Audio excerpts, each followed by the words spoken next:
Welcome everyone to Virtual Astrology for Beginners. My name is Carolyn Kane and I'm an Assistant Director of Alumni Relations here at DePaul.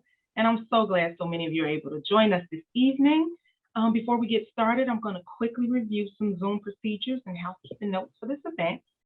First, I wanted to note that the video and audio of all participants has been turned off, and that's just to ensure we have the best possible audio and video quality for our presenter today. And I'd also like to note that live captioning will be enabled for this event, and you'll be able to turn these captions on and off and adjust things like the size of the text and other settings by navigating to the transcription button at the bottom of the screen. And finally, this event will be recorded and will be made available within the next 2 weeks on the virtual programs and event page on our website. So if you're interested in receiving a copy of this recording, you can also email us at alumnievents@depaul.edu. Now I am extremely excited to introduce our host, Fallon Brown. Just as a child, was enthused by the birthdays of family and friends. It was at age 5 she had an interest in astrology, a whole world that she hadn't completely discovered at that young age.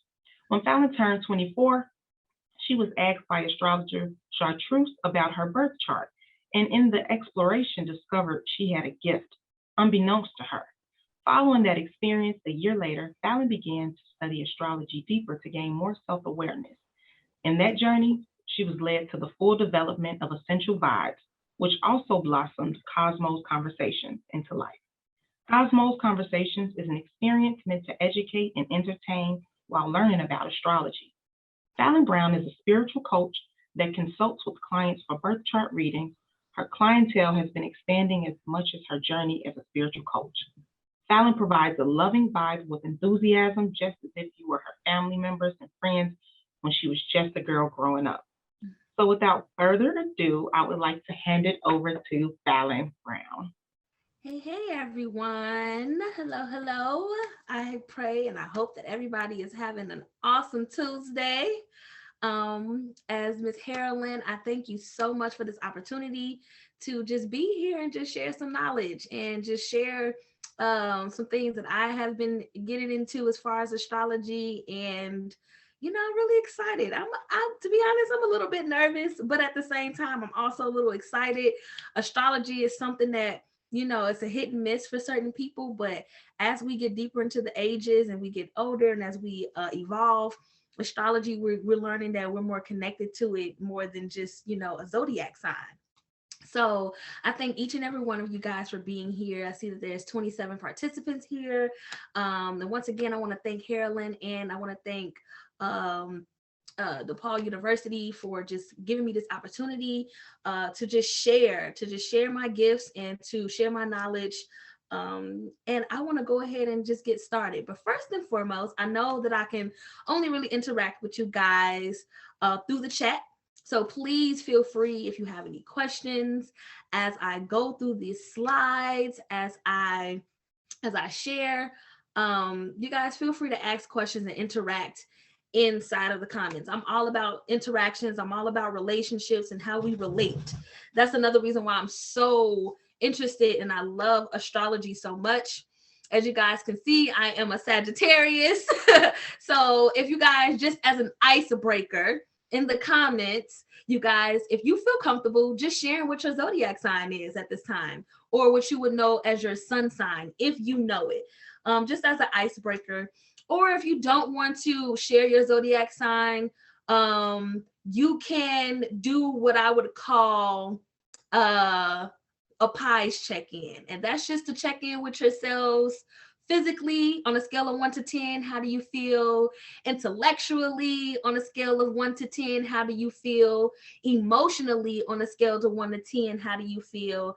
Or spiritually on a scale of 1 to 10, how do you feel? I know some people may not be, may not want to share their zodiac sign or their sun signs, but just to, like I said, to break the ice so I can get to know you guys a little better, I'm gonna go ahead and look in the chats really fast. So we got Francisco, who's a Cancer. We got Carolyn, a Gemini.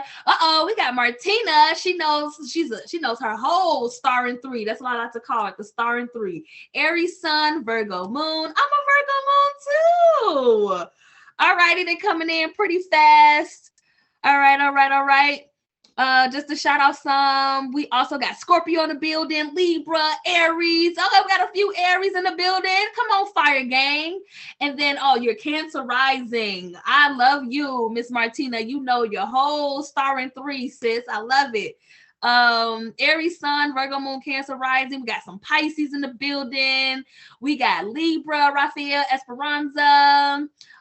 We have let's see, we have Diana, who's a Taurus, Narina, Aries, shout out to you, Michael, Cancer, Terry, Pisces, Marlene, Aries. We got Cheryl, who's Aries and Virgo. Come on with the Virgo energy in the building. I'm also a Virgo moon. We have let's see, what else? Let's see, Gemini the twin. All right, Mary. All right. Gemini is my opposite sign. I got a deep love for the Geminis, the communicators of the zodiac. All righty. Thank you guys for that energy. Okay, thank you guys so much for that energy. Thank you for sharing. We got Sarah, the Scorpio. Come on, Kay Liggins. She said, I saw that and I smiled. Sag gang. You know, I know you guys, I try not to gang bang on my sun sign, you guys. I try to keep it kosher because it's so much to learn about, more than just your sun sign. And that's what I'm here to show you guys today and get a little bit more deeper into this astrology. This is only just a one-on-one, just some of the basics to kind of help sharpen up and give you an understanding of how we relate to our solar system and how the planets affect us and how we're actually a lump of multiple signs. You know, we're more than just our sun signs. We have a moon sign, we have a sign in each planet. But without further ado, I'm gonna go ahead and get it started. It's 6:08. So for the first few minutes, we're gonna go ahead and get through this slide and I'm gonna share this information with you guys. And I hope you guys really, really enjoy. I'm gonna go ahead and share my screen. Okay, I'm gonna go ahead and share my screen 1 second, and then we're gonna go ahead and we're gonna get this slideshow popping. Excuse me. All righty. Let's go back. All righty, we are already at, this is my contact information, you guys. If you can screenshot it. If you guys have any other questions outside of this, I'm going to show this again towards the end of the presentation. But this is my contact information. If you guys have any other questions, I do also do astrology birth chart readings and things of that nature. So I'm pretty well versed. All right, so we getting a little too ahead. Let me start this over. I do apologize. Let's see. Let's start from the beginning. All right. All right, so how to read natal charts 101, you guys. And please let me know if you can hear me. Let me check actually in the comments if you guys can hear me clearly. And if you can't, just make sure you put it in the chat, and my amazing helpers will definitely assist. So yeah, I'm gonna go back. I'm gonna go back into this. All righty. Let me see. Okay, there we go. All right, let's get back to it. All right, so this information is based off of also a workbook that I use myself. I'm a student just like you guys in astrology. It's so much to learn about it, but I have mastered some of the one-on-one aspects of astrology at this time. So this is just a one-on-one, and I got this information from Mr. Kyrie Anthony. He produced a book, and it's called How to Read Natal Birth Charts, and I got some of this information pretty much from this, and some of this is also in my own words. And as I go through, I'm going to say hold your questions for now, but as I go through, make sure you guys jot down notes.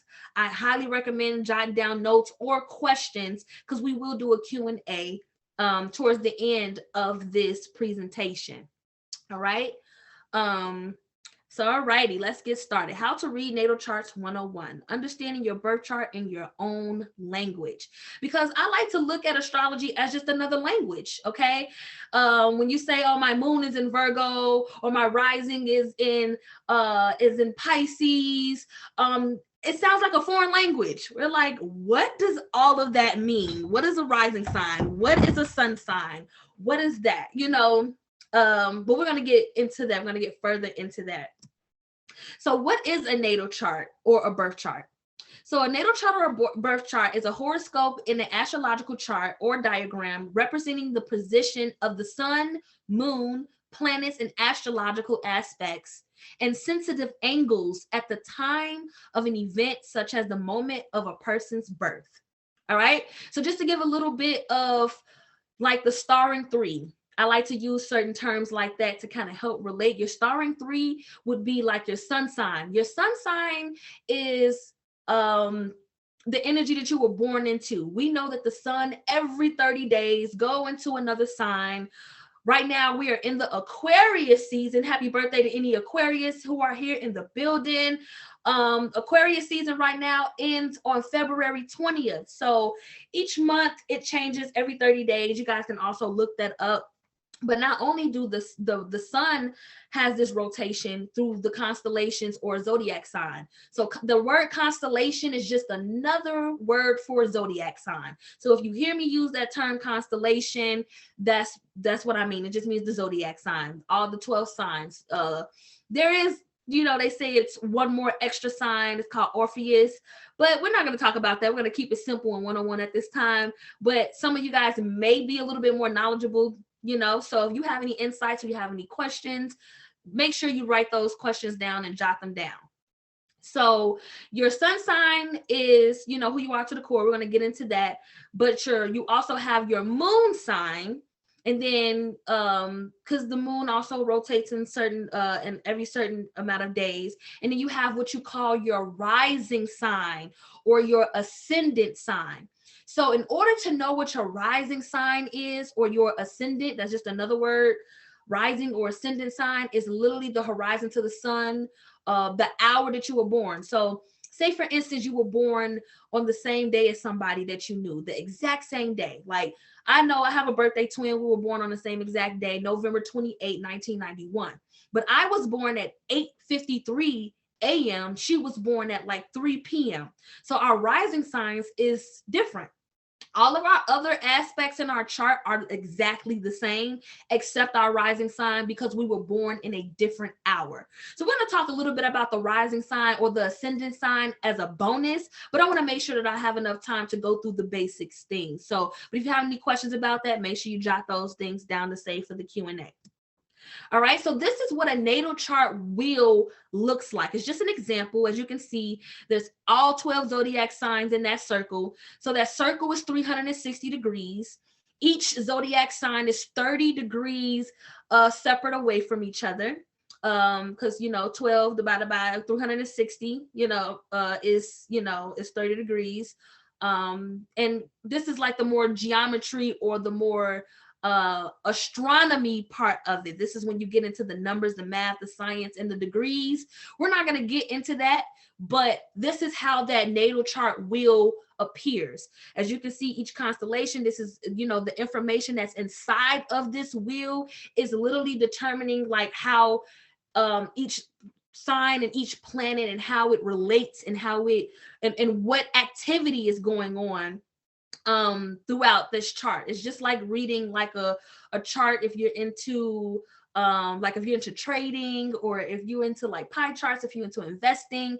It's the same thing. It's just a different way to look at it. All right, so that's what a natal wheel looks like. All right, so my favorite famous quote from myself, or a question that I like to ask those who are new to astrology, those who say, I don't believe in astrology, or astrology isn't real. My famous question to ask is, if the sun affects us, what makes us believe that the moon and the other planets doesn't affect us? Okay, especially us who consider ourselves as melanated people. And when I say by melanin, happy Black History Month, by the way, to all of you guys. Happy Black History Month. The sun, it gives us that melanin. It keeps our melanin healthy. So if the sun affects us, what makes us think that the moon and the other planets like Mercury and Saturn and Pluto and Jupiter does not affect us? So that's my famous question. And just think about that for a second. The sun gives us vitamin D as well. The sun gives us energy. It is an energy source. It's a ball of energy that helps plants grow and things of that nature. So you can only imagine what these other planets do to us, because we are like living organisms as well. We grow and we need nature. We need the trees. We need plants to help us breathe, to give us good oxygen. You know, this is just a part of nature. Alrighty. Uh-oh. Sorry about that. So the planet and the meaning and time in each constellation. So this is all of the planets, including the moon. And this is also like how much time a constellation spends in that particular planet, or the sun and the moon.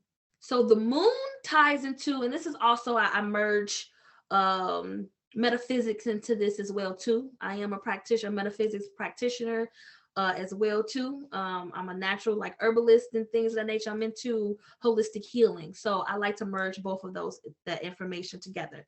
So the moon is in regards to our intuition. Okay. That's the key word that I like to think of when I'm trying to understand how it relates to myself. So the moon is like our intuition and our perception, how we see things. Okay. The moon changes constellations or zodiac signs every 2 to 3 days. So for example, the moon right now, it's not full, but it is in the first quarter moon at this time, I believe, still at 54%, and it's in Taurus right now. So tomorrow the moon will most likely go, not most likely, the moon will go into Gemini, because Gemini is the next constellation after Taurus. And the sun, it gives us our energy. It's our energy source. It's what we are willing to give as far as energy. We all give energy. We all go to work. We all communicate. We all give energy to either our job. We give energy to our family. We give energy in whatever it is that we do. We are a ball of energy. We are made up of atoms and protons and neutrons. So we are an energy source. And the sun is that for us. And it how that relates to us is what we're willing to give. Okay. So the sun changes each constellation every month, every 30 days. And then you have Mercury, which is the messenger of truth. Okay. And another key word for that is refinement. Okay. Refinement. So Mercury is all about how we communicate and how we think. Okay. Mercury goes into a different constellation. It goes into a new constellation every 3 to 4 weeks. So it actually rotates quicker sometimes than the sun. So if the sun is in Aries right now, I believe Mercury will be entering into Pisces probably before the sun even enters into Pisces on February 20th. But we'll get more into that.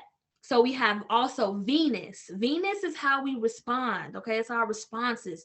It's our attention, how we cherish, how we love, and the potential that we have. Okay. Venus goes into a new constellation or goes into another zodiac sign every 4 to 5 weeks. And then we have Jupiter. Jupiter is about your life path. Okay. It's the key, the guide, the teacher, the guru. Is how we learn. We're all teachers and we're all students at some point of our lives. And throughout our lifetime, that is interchangeable, okay? Whether that's to our parents, to our children, to our nieces, our nephews, our friends, our family, there's always a teachable moment, and Jupiter rules over our life path and how we connect and how we learn, okay? It's that wisdom and growth energy. Jupiter goes into a new sign or constellation every 12 to 13 months, okay? And then we have Saturn, okay? Saturn is the planet of law, principle of the material world. So all the things that are tangible, like, you know, how we build in our institutions like school, our, you know, how we build our structure, our government. And it's all about structure and boundaries. So that's one of those some keywords that represent or that give some characteristics to the planet Saturn. Saturn goes into a different sign every 2 to 3 years. Thank you. And Uranus is the planet of, you know, new manifestations of your energy. Okay. Uranus is also that planet of uniqueness and change, and how that change affect us in our social circles as well too. Uranus goes into another constellation or a different zodiac sign every 5 to 7 years. And then we have Neptune. Neptune is our spirituality, our spiritual life, okay? I like to believe, and this is just my belief system, we all have different belief systems, but from my perspective, we're spiritual beings having a human experience, not the other way around. So Neptune rules over our spiritual lives, okay? And Neptune goes into another sign every 10 to 12 years. And then lastly, we have Pluto. A lot of people like to call it a dwarf planet. They like to say Pluto is not a planet, but I feel like Pluto is small but mighty, in my opinion, okay? So Pluto is also about your spirituality, but spiritual transformation over time and your generations, okay? We are in the age of Aquarius right now. We are right now in a different time. We're in a pandemic. We have some social changes that's going on right now. I had to reflect and was like, yo, there's a lot of students who are high schoolers who are graduating and they didn't have the experience that we had. We had prom to look forward to and graduations, and even the way that we're communicating right now on our computers right now, like that's a different change from 20, 30 years ago, okay? The fact that technology has changed and how it affects us spiritually, we're still doing what we can to still connect in that aspect. This is all about transformation and change over time. Technology has definitely, not even just technology, but the way we think, our babies, our children are a little bit more advanced. They come out the womb very intelligent. Evolution is inevitable. So Pluto represents and tracks that over time. So Pluto goes into a different sign every 12 to 15 years, okay? It goes into a different sign or constellation. Alrighty. All right, the first thing we're going to get into is our mighty sun, okay? So the sun energy. The sun energy is about our individuality. It's what one really is. Vitality, our will, chief ambitions, those in authority. And the sun also represents masculine energy. Okay? The positive attributes to the sun is generosity and dignity. The negative attributes to the sun would be despotism, okay, arrogance, obstination, lack of ambition, and animalistic qualities, okay? And positive and negative, I don't like to look at positive and negative as good or bad. That's just my perspective. Positive and negative, we have positive energy in the world, we have negative energy in the world. In order to make things work, just like our batteries that we put inside of our technology to make things work, you see it has a negative charge and a positive charge, okay? So when I say positive or negative doesn't always equal bad, or positive doesn't always negates or means good. It just, it's just a perception. All right. Next, we're going to get into the moon energy. And I hope I'm not moving too fast. You guys can put in the comment if you guys need me to slow down a little bit. I'm not able to look at the comments in the chat section. So, Carolyn, if you see anybody that may feel like I'm moving a little bit too fast, I can also slow down. No, the only thing, we did have a few questions. Did you want to stop in between, or did you want to save them for the end? I will go ahead and save the questions for the end. Perfect. Okay. I want to save the questions for the end, but thank you so much, you guys, for interacting. Thank you please hold your questions, because I want to make sure that I answer them. I just want to make sure that I get through the slides, and then we're going to do the Q&A around like 10:45. So I should be done, or if not sooner. All right. So the moon is, the characteristics of the moon is our personality, our imagination, our instinctual minds, our emotions, change, fertility, the people, and feminine energy is what the moon represents. So the positive attributes of that would be psychic qualities or psychic abilities, intuition as well too. Like I stated before, this is also about personal magnetism. All right. The negative attributes to the moon would be dreamy, being in a very dreamy space, or aloof, facilitation, frivolity, fretfulness, procrastination, indecision, incorrect impressions. So it's interesting. I know a lot of people say, oh, when the moon is full, people act crazy or people are a little bit aloof. There's some truth to that, okay? The moon does pull on our emotions, okay? The moon, and we all have emotions, okay? I like to say the moon also, just like the moon affects the tides in the water in the oceans or the lakes, the moon definitely pulls water. The moon also pulls the water within inside of ourselves too. The water that's within our body. We're 70% to 75% water, okay? So the moon does affect us emotionally. And as men and women, we have emotions and we have a magnetism pull that the moon and how the moon relates to us. All right, next we're going to get into Mercury. So Mercury is about reason, self-expression of all kinds, speaking, writing, gestures, knowledge through reason. The positive attributes of Mercury is quick wittiness, eloquence, okay, literary ability, and dexterity. The negative attributes to Mercury is restlessness, gossip, profanity, demagogy, dishonesty, deceit, nervousness, worry, indecision, forgetfulness, and clumsiness. And right now it's interesting. We just got out of a Mercury retrograde. I know, some people may know what a Mercury retrograde is. We're still in the shadow period of it. So it's interesting, even as I read this, I kind of resolve myself of the negative attributes of Mercury, which is my communication at this time. I am a little nervous, but we're going to get through this for sure. So if I'm moving a little too fast, just make sure you hold those questions once again. I'm very more than willing to go back to some of these slides. So be sure to jot down your questions.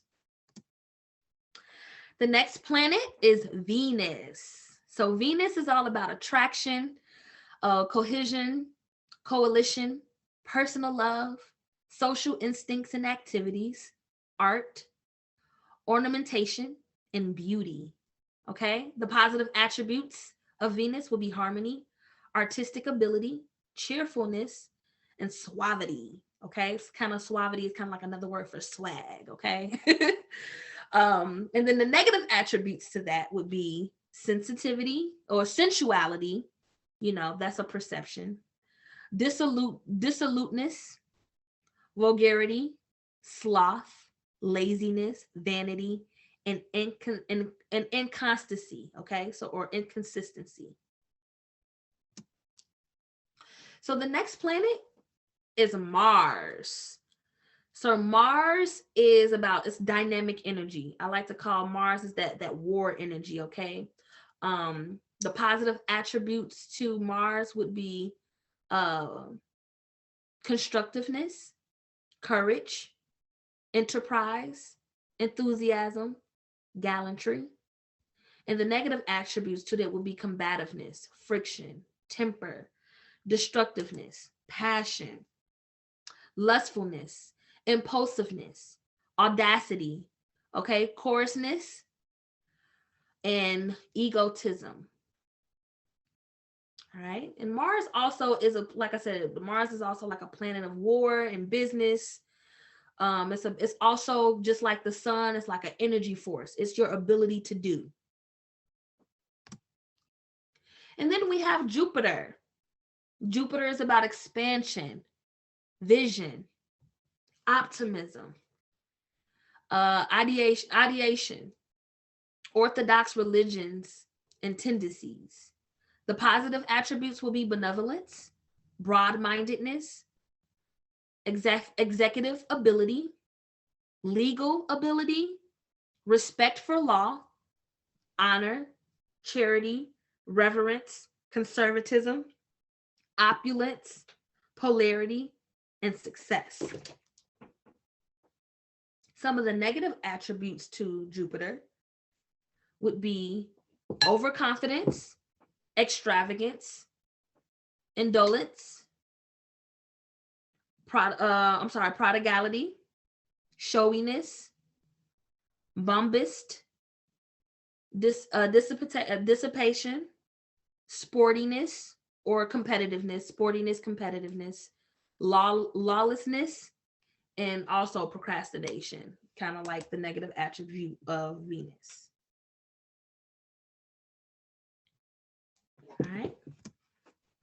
And then we have Saturn, okay? Saturn is a little serious, okay? It's about contraction, persistence, and caution. The positive attributes of Saturn would be faithfulness, stability, concentration, analysis system, building qualities, tact, diplomacy, justice, thrift, economy, deliberation, conservatism, endurance, and discipline. Some of the negative attributes or the negative aspects of Saturn will be crystallization, obstruction, selfishness, slowness, fearfulness, limitation, materialism, melancholy, pessimism, avarice, secretiveness, suspicion, severity, and cynicism. Okay. Now, I want to just state like some of the negative attributes like selfishness and limitations, like those keywords are not always bad. That's why I like to say positive and negative. I don't look at it as good or bad. I just look at it as it is. You know, selfishness can be good sometimes, you know, or limitations can be good sometimes, because I like to say that too much of anything is not good for you. So, all right. And then we have Uranus. Uranus is also the planet of the awakener, altruism, inventiveness, originality, sudden action, and unconventionality. The positive attributes of Uranus would be positive progressiveness, universality, universal love of humanity, impersonality, independence, love of liberty, romance, intuition. And some of the negative attributes of Uranus would be eccentricity. Excuse me. Sorry, in my communication, I'm getting a little tongue-tied. Spasmodic, action, fantasism, irresponsibility. All right.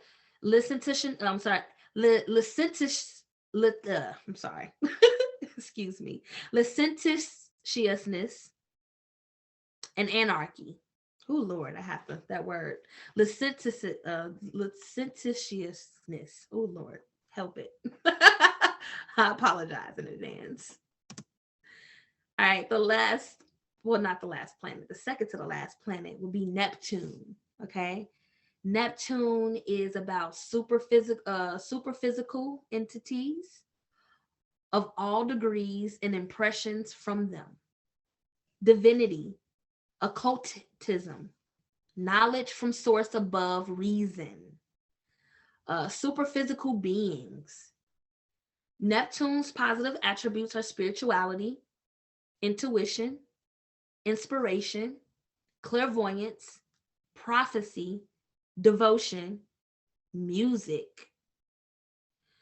The negative attributes to Neptune would be delusions, chaotic mental conditions, morbidity, fraud, incoherence, deception, dishonesty, and mediumship. Once again, mediumship, I have a perception. I don't think that's good or bad, but you know, perception is everything. But we'll talk a little bit more about that. Last but not least, the small but mighty planet that they like to always discredit, Pluto. Pluto is about renewing, enlivening, breaking open, germinating, erupting, reorganizing, provoking, transition. So those are just some keywords to Pluto. The positive aspects of Pluto would be regeneration, transmutation, positive clairvoyance, revivification, universal welfare, motivation to strive for spiritual power. The negative aspects of it would be force, defiance, death, destruction, fantasism, struggle, sensuality, regeneration, underworld, black magic, and decomposition. All right. All righty. So I'm going to go ahead and get a little bit more interactive with you guys for the next like 5 minutes before we get into the Q&A, or before I kind of finish out. I want to see if anybody can kind of guess some things from me. So as I go through these constellations, so the constellations first, a lot of people like to think that Aquarius or Capricorn is the beginning of the zodiac sign.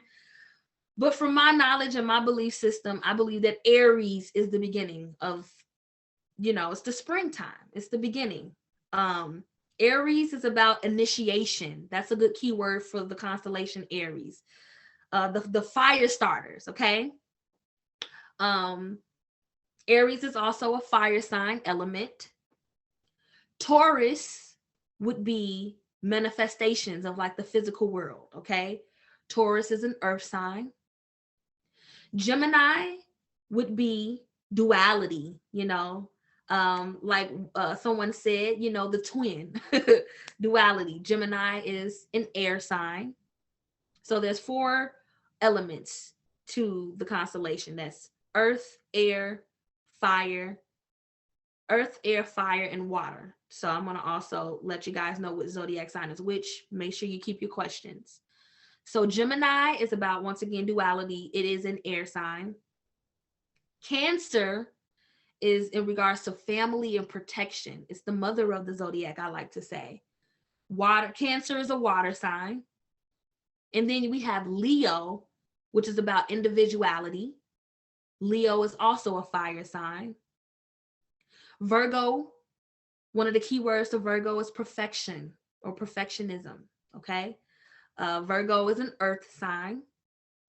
Libra is an air sign. Libra's keyword is balance. Scorpio, so many layers to Scorpio, I tell you. It is a water sign, but it's about rebirth, renewal, and transformation. A lot of people like to think that Scorpio is a fire sign, but it's water. But Scorpio has that rising like a phoenix complex. So we'll talk a little bit about that too as well. And then we have Sagittarius, which is another fire sign, which is the key word to Sagittarius would be path work, okay? How you teach and how you learn as that teacher-student complex, your path work, your destiny. And then we have Capricorn, which is another earth sign, which is about ascension, okay? And how you grow and build. Capricorn is, once again, an earth sign. And then we have Aquarius, which is about discovery and innovation. That's another keyword I like to use for Aquarius, is innovation. Aquarius is also an air sign. And then lastly, we have Pisces, which is about the keywords to that is awareness of your soul. I also like to think of Pisces as a very spiritual sign, and very artistic too. Those are some other keywords that I'm just throwing in there. So once again, I'm gonna go through the elements of each zodiac sign to reiterate. Aries is a masculine sign. So each sign is either masculine or feminine. And it also has what you call a type. So it could either be fixed, cardinal, or mutable. Okay. So we have the fixed signs are, it's exactly what it means. The fixed signs are, it doesn't change often. It can be very stubborn to change. And then you have the mutable signs. The mutable signs is like the chameleon energy. It's interchangeable. It can be it can adapt to a lot of different things, or it can adapt to its circumstance. And then we have the third type would be cardinal. So the cardinal signs are initiators, okay? Cardinal signs get things started, okay? So I'm going to go over each constellation one more time, give you the type, give you the element of the sign, and give you the type, the element, and also let you know whether it's feminine or masculine, okay? So once again, just jot it down and then save your questions. Aries is a masculine sign. Aries is a masculine sign. It is a fire sign, and it is what you call cardinal. Remember, cardinal is about the initiation. It's about getting things started. It's the beginning of the zodiac. And then you have Taurus, which is a feminine sign. And Taurus is also, the element is earth. And Taurus is what you would consider as a fixed sign, a fixed sign. Okay, so Taurus is earth, it is feminine, and it is fixed. And then we have Gemini. Gemini is also feminine. It's also what you call a mutable sign. Remember, mutable means to adapt to the circumstances or to change. And it's also a feminine sign. It's mutable. And Gemini is an air sign. It's an air sign. And then we have Cancer. Cancer is a water sign. It is feminine. It's a feminine sign as well, too. Cancer is feminine. I'm sorry, I do apologize. It's every other. So Gemini is actually masculine. Forgive me to go back. Every other sign is either feminine or masculine. So Aries is masculine, Taurus is feminine. Gemini is masculine, Cancer is feminine. So I do apologize. I said it was feminine. Gemini is masculine. I do apologize. And Cancer, once again, is feminine. It is a water sign. And Cancer is considered cardinal, an initiator, cardinal. And then we have Leo. And then Leo is a fixed sign. So it's another fixed sign. It's a fire sign. That's the element. And Leo is also masculine. Leo is masculine. Virgo is a earth sign. That's the element is earth. Virgo is a feminine sign. And Virgo is also considered mutable. Virgo is a mutable sign. And then we have Libra. Libra is a masculine sign. It is a cardinal. So the type is a cardinal. It's an initiator sign. And the element is air. The element is air. And then we have Scorpio. Scorpio is also a feminine sign. Scorpio, the type is fixed.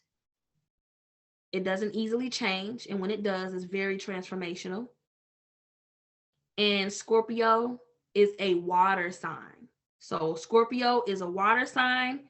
It is fixed and it is feminine. Sagittarius is a masculine sign. Sagittarius type is mutable. Sagittarius is what you would consider a mutable sign. So mutable, and its element is fire. The element is fire. The last three would be Capricorn. Capricorn is also an initiator sign. Come on, goats. And Capricorns are the goats. They love to initiate, get things started. Very hardworking sign. Capricorn is also a earth sign. That's the element. It's earth. And Capricorn, even though it's considered the father of the zodiac, it's feminine. It's feminine. And then you have Aquarius, which is a masculine sign. The element is air. And it's also a fixed sign. It's also a fixed sign, okay? And last but not least, we have Pisces. Oh, I do apologize. Aquarius element, I'm sorry, I don't know if I said that. I'm gonna just repeat that again, but Aquarius element is air. Aquarius element is air. And then we have Pisces, which element is water. It is a feminine sign, and it is also mutable. All right. So I'm going to go ahead and come back. I'm going to stop sharing.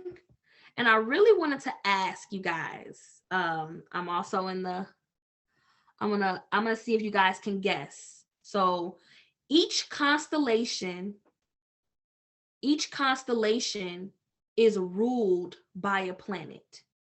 I'm going to say that one more time. Each zodiac sign or each constellation is ruled by a planet. Okay, so the constellation or the zodiac sign gets its characteristics from each planet that I expressed. So the ruler, anybody can guess what the ruler, this is where we can get interactive for the next like 3 minutes, and then I'm gonna go with questions. Can anybody tell me what the ruler of Aries is? Can anybody guess? Yes, Martina, Aries is ruled by Mars. All right. What about Taurus? What sign do you think? What planet do you think? Yes, beautiful, Becky and Diana. Yes, Taurus is ruled by Venus. Taurus is ruled by Venus. What about Gemini? Yes, I can explain the rulers. I got you in just a second. I'm going to explain soon.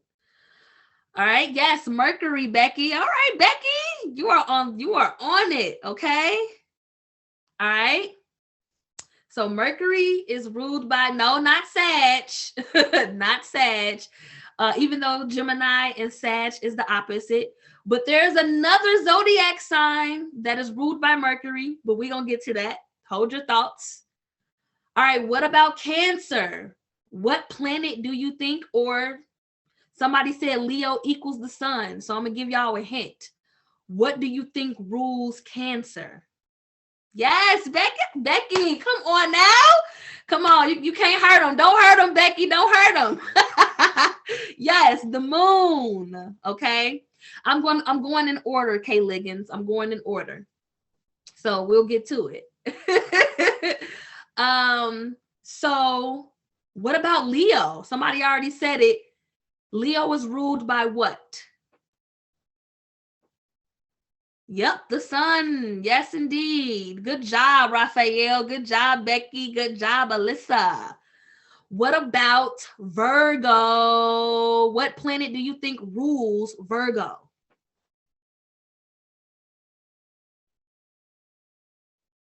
Uh-oh. Y'all a little stumped? Uh-oh. Don't do my moon sign like that, y'all. Don't do my moon sign like that.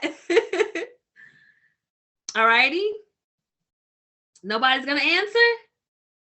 No, not Venus. I'm going to give you guys a hint. We've already said the planet already. So this planet rules 2 signs. This planet rules 2 signs. And we already said one of them. I gave y'all a hint.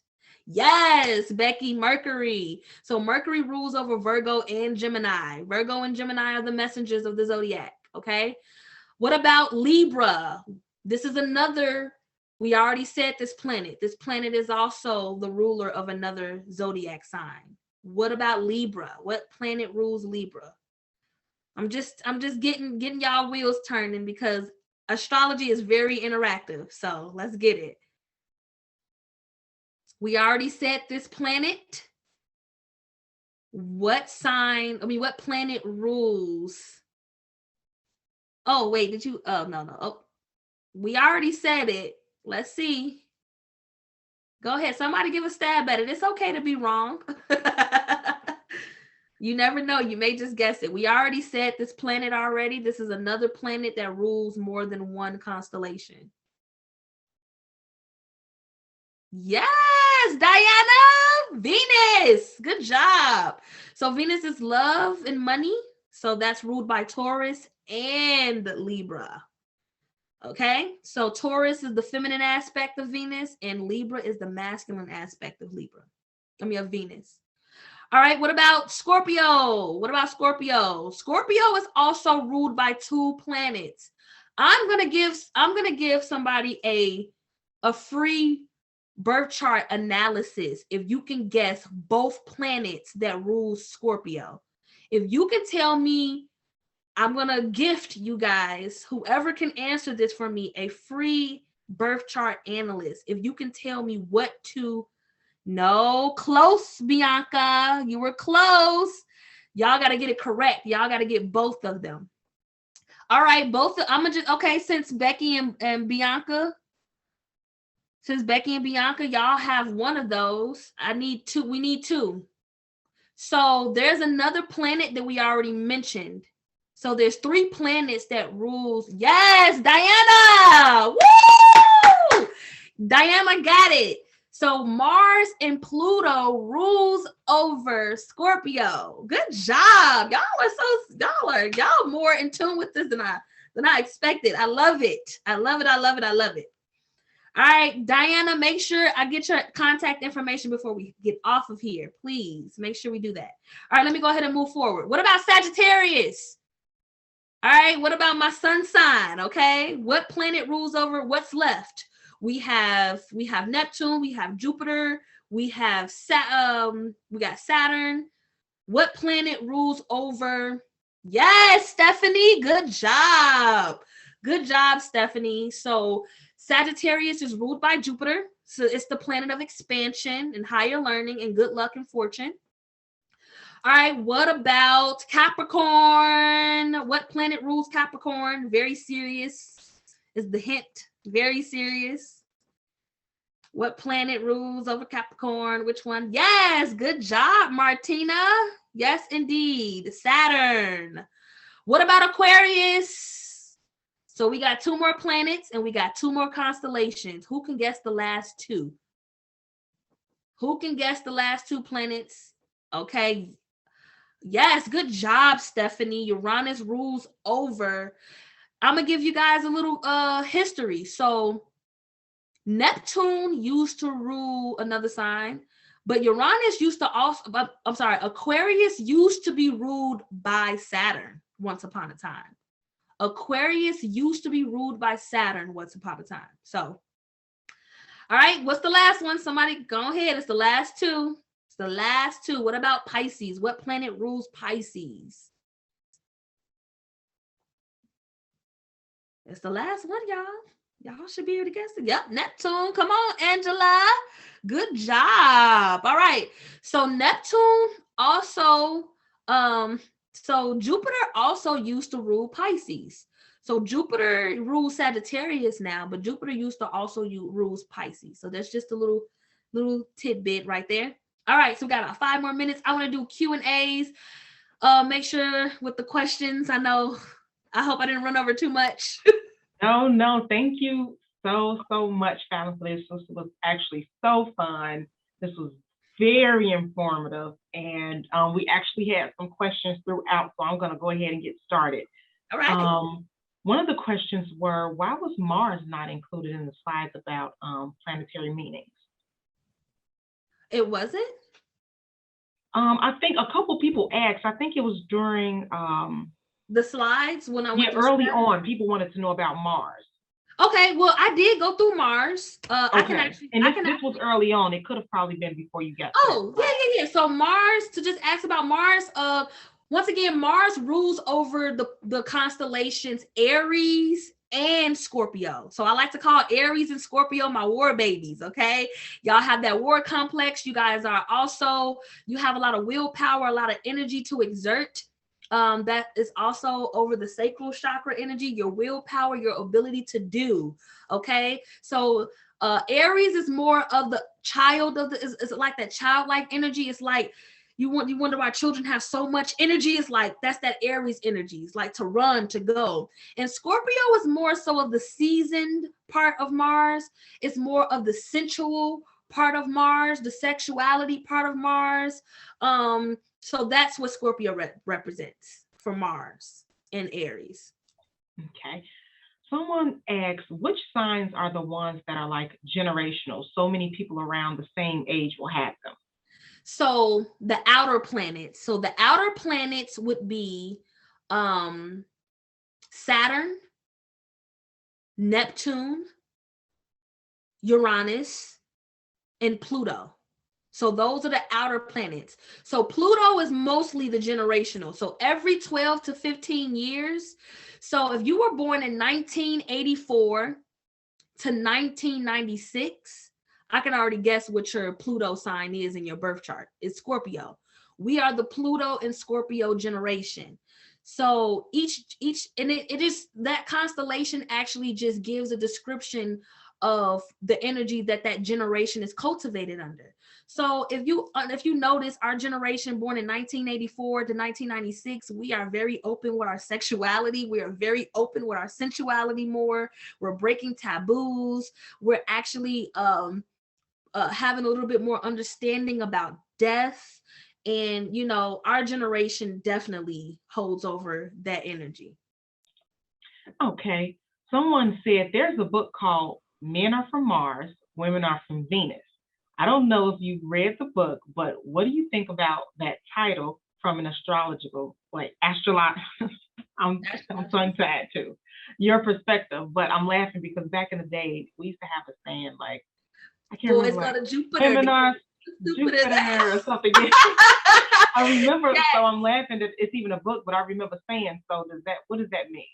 So I guess that's speaking to the feminine and the masculine aspect. So Mars and Venus is close to each other in proximity. So you can't have love without war, and you can't have war without love. So there is a little truth to that.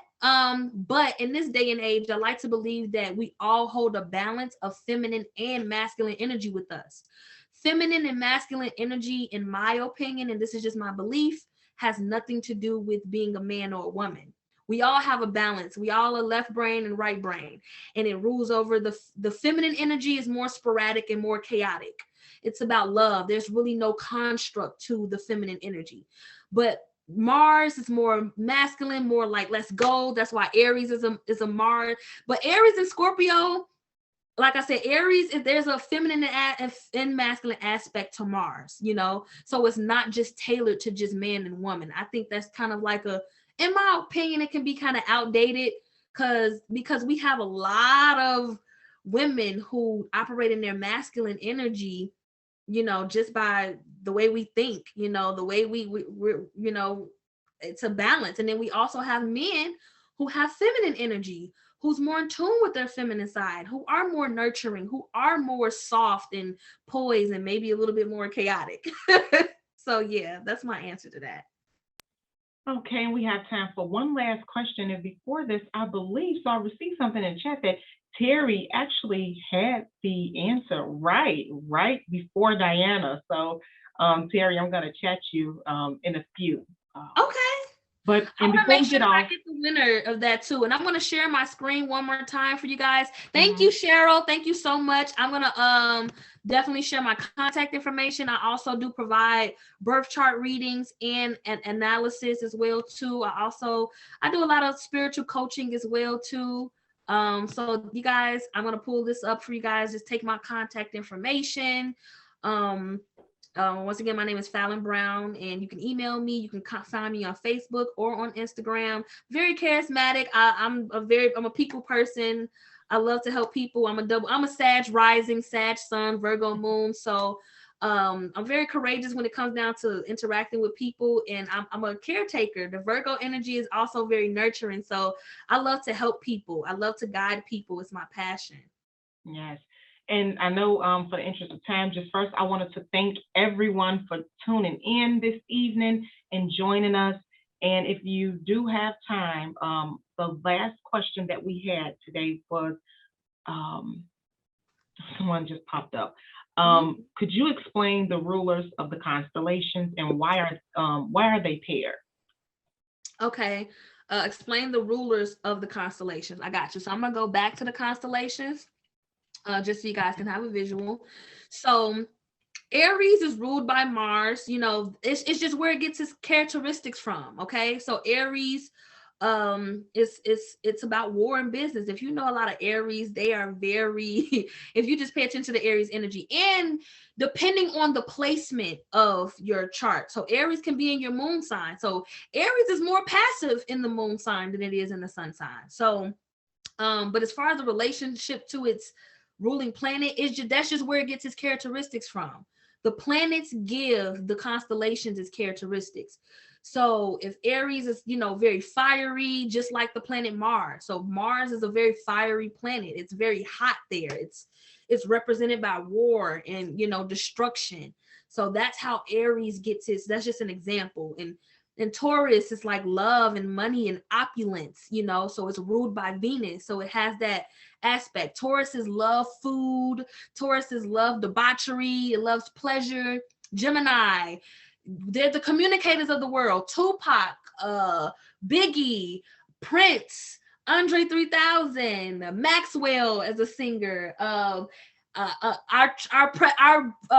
former president Trump, he was a messenger. He was a Gemini with a Sagittarius moon.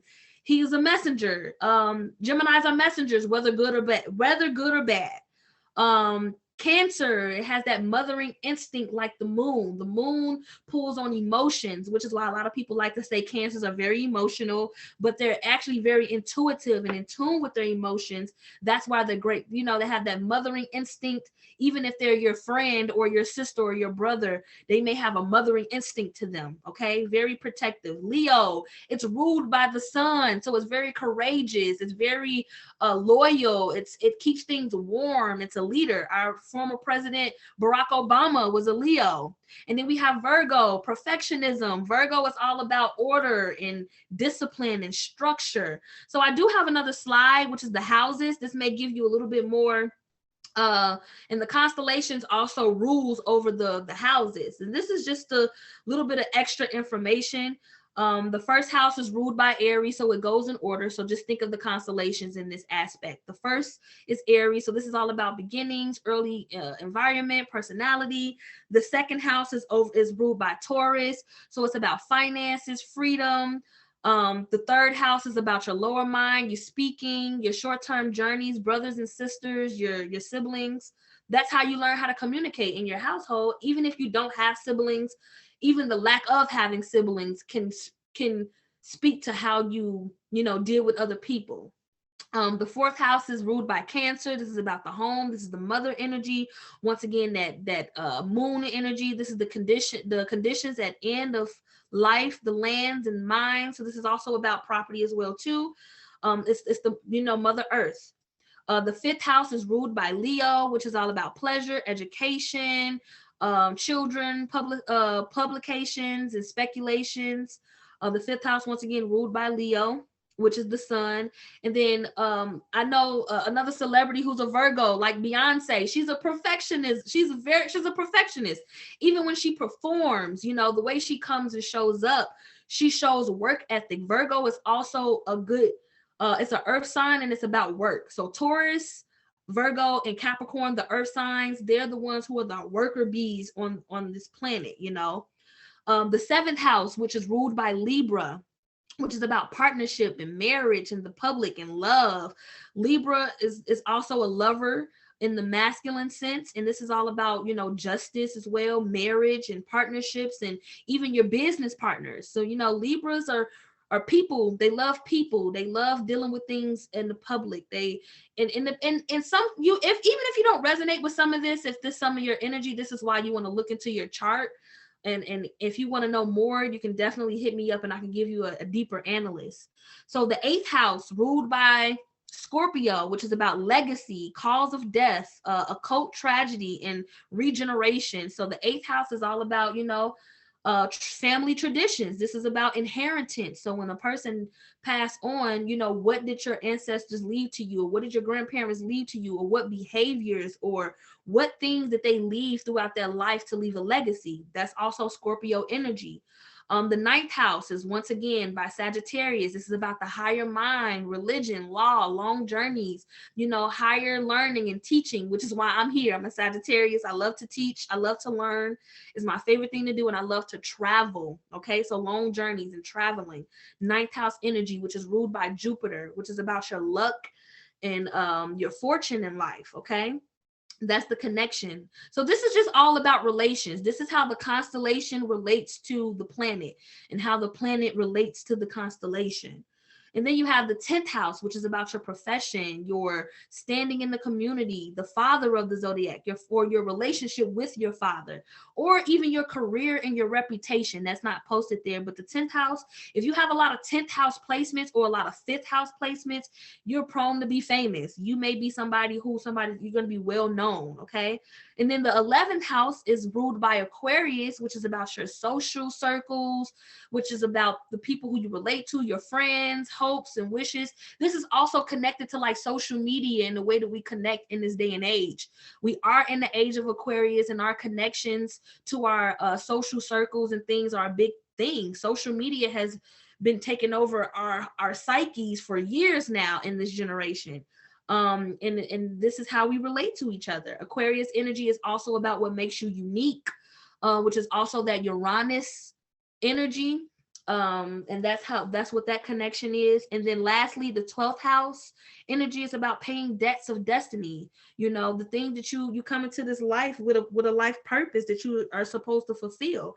So the 12th house energy is about that spirit. Why are you here? You're a spiritual being having a human experience. So this is also about the limitations in life, you know, which is why what's taboo for you may not be taboo for someone else, and vice versa. This is about institutions of care of the unfortunate and secrecy and mysticism. Okay, you can have a homeless person; they matter too. They may not have a place to live, but they have a spirit, they have a soul, and a lot of times we live in a world of materialism, so we think things are small if it doesn't have any like monetary value or any, so the 12th house is all about your spirit outside of the material world. Okay, which is about that Neptune energy, that Piscean energy, Neptune and Pisces. So that's the relationship. So once again, I hope that answers your question. But yeah, the constellation gets its relationship or gets its characteristics from the planets, in so many words. And I know we had a few questions come after, but again, I just wanted to first thank you, Fallon, and also just thank everyone who tuned in. I know for time's sake, if you have to jump off, we had the last questions I'll ask you here, if you still have time for us, Fallon. I have more time, so. Okay, yeah. So these are the last ones that came through, and then we're hopping off again. I want to be conscious of everyone's time, and thank you all for coming. Thank you guys. Thank you so much for receiving. Yes. Someone wanted to know how closely are colors associated with constellations? How close are we? Very. I mean, the sun and the moon itself. Some of the other outer planets may not affect you as much as what I call your star in 3, because they're further out. It's just like the relationship to Mercury to Earth. Mercury is close to Earth, but it's close to it because our communication and how we speak to each other, our languages, how we communicate to each other. It's that importance. It's that layer of importance of communication. But Pluto, which is something like death, death is just as common as birth, but death is also something that's kind of taboo, and no matter how it happens, it still makes us sad. There's a spirit, and I like to think of, energy cannot be destroyed, only transmuted. So even when death happens, these constellations kind of give you that relation. It gives that relation to, our life experience, remembering, even when somebody passed on, you keep their spirit alive by just keeping memories or talking about them. The energy still existed, so it just speaks to energy and how we relate to that energy on different planes or from different perspectives. And we all have a certain degree of separation to each other. Like, I attract a lot of Scorpio risings, and I pay attention to that pattern because, and that's just how I learn to relate. But the more you learn more about your own personal birth chart, and the more you learn about the energy of the people around you, it'll make sense. My dad's an Aries and my mom is a Capricorn. I hold a lot of Capricorn and Aries energy in my chart. So that's how it relates. But I can get into so much more. It's so much deeper. If you guys, like I said, once again, if you guys want to, book a reading with me or an analyst with me, I am more than happy to assist you guys. And once again, just take that contact information, get my number. You can text me your name and just let me know you're from DePaul University and you were here for the slideshow. And I will definitely, be happy, more than happy. It'll be my pleasure to help you understand this more deeper. Yes, again, thank you so much, Fallon. Terry, I have your email. And again, thank you to everyone who tuned in with us this evening. I hope you all have a great rest of your night, and I hope to see you again soon at a future event. Thanks again. Thank you so much, Harlan. Thank you, Michael. Thank all of you guys. Thank you so much.